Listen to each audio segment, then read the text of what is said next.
தமிழகமும் திரும்பி பார்க்குற வகையில் திருநெல்வேலியில் ரொம்பவே பிரம்மாண்டமாக திருமணம் நடந்திருக்குது.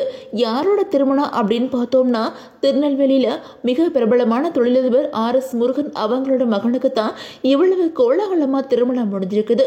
இந்த திருமணம் நடந்து சில நாட்கள் ஆனாலும் இப்போ வர சோசியல் மீடியாவில் RS முருகன் ஃபேமிலி வெட்டிங் தான் வைரல் ஆகி வந்துட்டு இருக்குது. அந்த வகையில் RS முருகன் அவங்களுக்கு 2 மகன்கள் இருக்கிறாங்க. அதில் ஒருத்தரான விஜய் ராகுலுக்கு தான் சமீபத்தில் திருமணம் நடந்து முடிஞ்சிருக்குது. திருநெல்வேலி மாநகராட்சிக்கு எதிர்ப்புறம் இருக்கிற வர்த்தக மையத்தில் தான் இவங்களோட திருமணம் நடந்திருக்குது. கிட்டத்தட்ட இந்த திருமணத்தில் 20,000க்கும் மேற்பட்டவங்க கலந்துருக்கிறாங்க. மணப்பெண் வைஷ்ணவி யாரு அப்படின்னா, எழுத்தாளரும் நடிகருமான வேலராமமூர்த்தி அவங்களோட பேத்தி தானா. RS முருகன் அவங்க யாரு அப்படின்னா, இவங்க திருநெல்வேலியில அரசு ஒப்பந்ததாரர் அப்படின்னு சொல்லப்படுது. அது மட்டும் இல்லாம இவங்களோட குடும்பம் NRSM ப்ளூ மெட்டல் அப்படின்ற கன்ஸ்ட்ரக்ஷன் நிறுவனத்தை நடத்தி வந்துட்டு இருக்கிறாங்களா.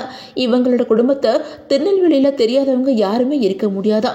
எத்தனை வருஷங்கள் ஆனாலும் இந்த திருமணத்தை அவ்வளவு சுலபமா யாராலும் மறந்துட முடியாது அப்படின்னு தான் சொல்லணும். அதுக்கு காரணம் பல கோடி மதிப்புல ரொம்ப பிரம்மாண்டமா திருமணம் நடந்திருக்குது. அது மட்டும் இல்லாம பொண்ணு மாப்பிள்ளையும் பூவாலான மாலைக்கு பதிலா தங்கத்தாலான மாலையை போட்டிருக்காங்க. இதுதான் இந்த திருமணத்தோட ஸ்பெஷல் அப்படின்னே சொல்லலாம்.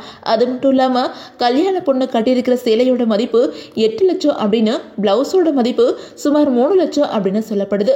இவங்க தலைக்கு மாட்டிருக்கிற ஹேர் கிளிப் வர தங்கத்தால் ஆனது அப்படின்னு சொல்லப்படுது. அது மட்டும் இல்லாம மணப்பெண் வைஷ்ணவி 600 சவரன் நகை போட்டிருக்கிறதா சொல்லப்பட்டிருக்குது. திருமண மண்டபத்தையும் பிரம்மாண்டமா செட்டு மாதிரி போட்டிருக்கிறாங்க. இந்த திருமணத்துக்கு கேட்டரிங் சர்வீஸ் மாதம்பட்டி ரங்கராஜ் தான் ரொம்பவே சிறப்பாக பண்ணி கொடுத்துருக்காங்க.